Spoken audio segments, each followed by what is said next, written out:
This is the March 18th interview with Ruth Hawley. She's the granddaughter of William All Hands Lynch. She's been talking about her memories of her aunts and uncles. And in this short interview, she's going to talk about her memory of the youngest uncle, who is Clyde. So, Ruth, what can you tell me about Clyde?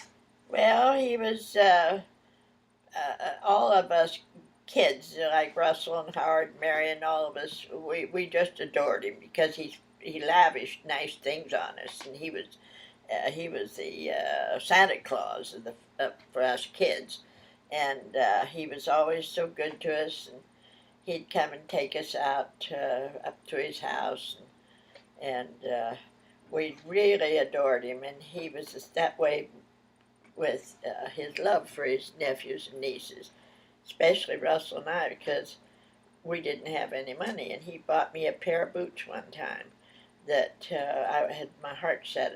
It was the fashion for kids to be wearing these lace-up boots, like in the.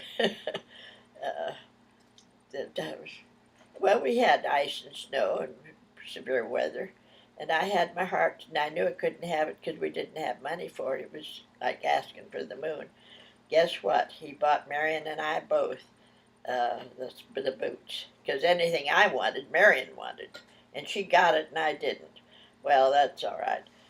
Uh, but he went on. He studied to be a dentist, and then when uh, Ray, he bought up a lot of land, and he had these insurance companies and Hale insurance companies, and he had bought up around Val. He had I believe he had the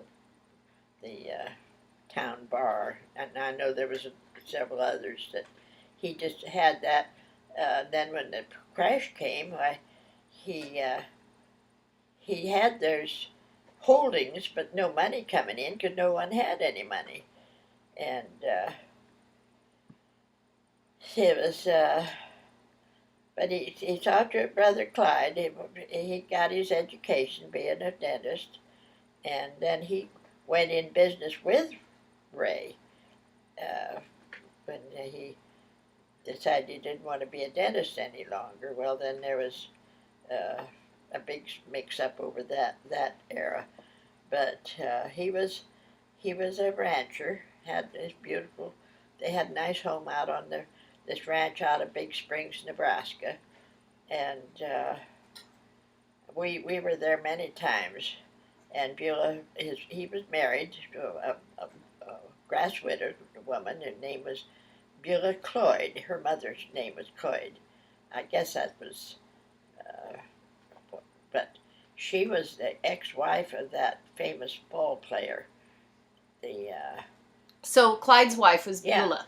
yeah, she was, and she traveled with this in the early day.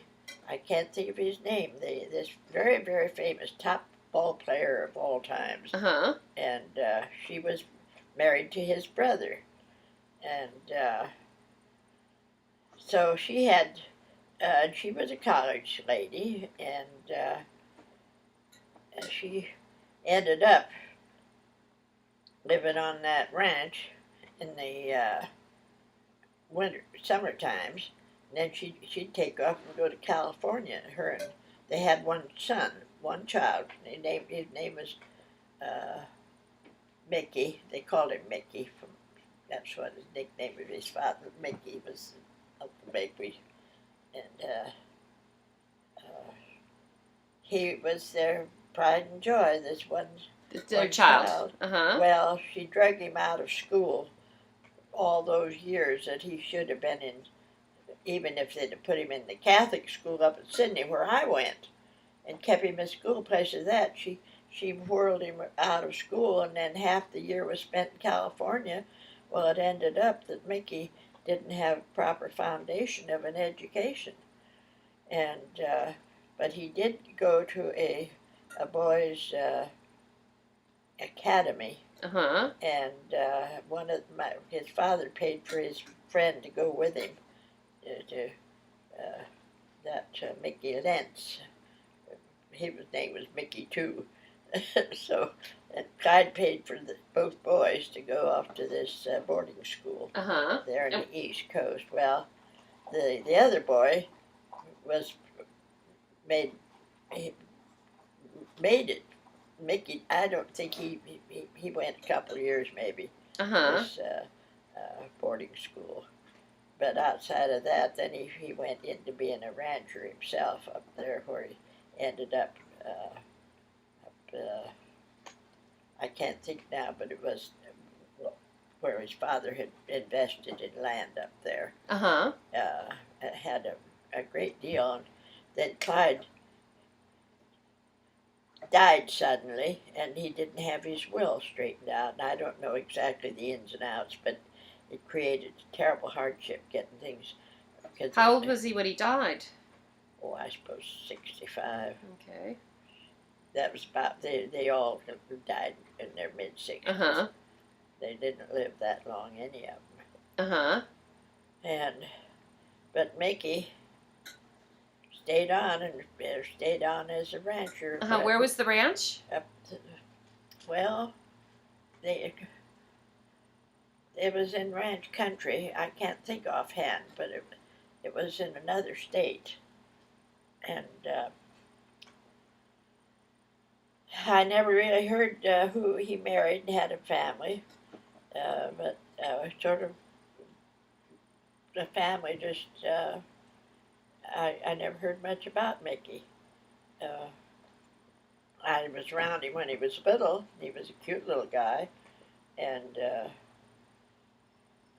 Beulah didn't like living on that ranch at Big Springs. She had her own apartment in the back end of the house, and she stayed off by herself. They had a cook that cooked for the crew of men that worked for Clyde. Uh-huh. She had no part in any of that. She stayed in the back there with her. She had her own apartment. Then she'd take off and go to California. We'd take Mickey and her mother with her, Mrs. Clyde. And she was most upset over the way her life turned out. She'd had a glamorous life, and but anyway, they didn't divorce or anything, and that's where Mickey to this. I guess he passed on recently. Okay. I heard that Mickey had passed on, and so I offhand I should have had more time to think where it was at. Uh-huh. And Clyde's estate was tied up because he didn't have his will in order. Well, that's why, God knows, there that's was a no real reason pity. for it. No, yeah, that's There was no a real reason pity. for it. Do you have any personal memories of Clyde? Well, he bought you the boots. He bought the boots, and he was always doing nice things for us kids. Mm-hmm. And he used to come up, him and Uncle Harry come up, because they both lived in Big Springs. Harry had his dental business in that town, and Clyde had this big holding of enormous big lot of land. Uh-huh. That he had crews of people working for him every year. The same people would come back every year to help with the crops. And but I can't remember. It was the height of the Depression, and we landed there at Clyde's to get out of Lincoln because we couldn't pay $15 a month rent. My father he had the money off of a car we sold. We ended it broke there. Uh-huh. And then he got money from the government through a friend of his in Sydney to get seed. And that's when Franklin Roosevelt helped the people down the. So we ended up back at, we had the ranch in Sydney. We owed $3,200. That's what I paid for one of my rings. That was all we owed over a section of land that was wheat land, and it was ideally located close to a little creek and good highways into town. And I went to the 8th grade there. Yeah. Okay. Well, I think that's all we have to say about Clyde Linch then. That's about it. So we'll stop this interview right here, and we'll move on. If we think of something, we'll come back.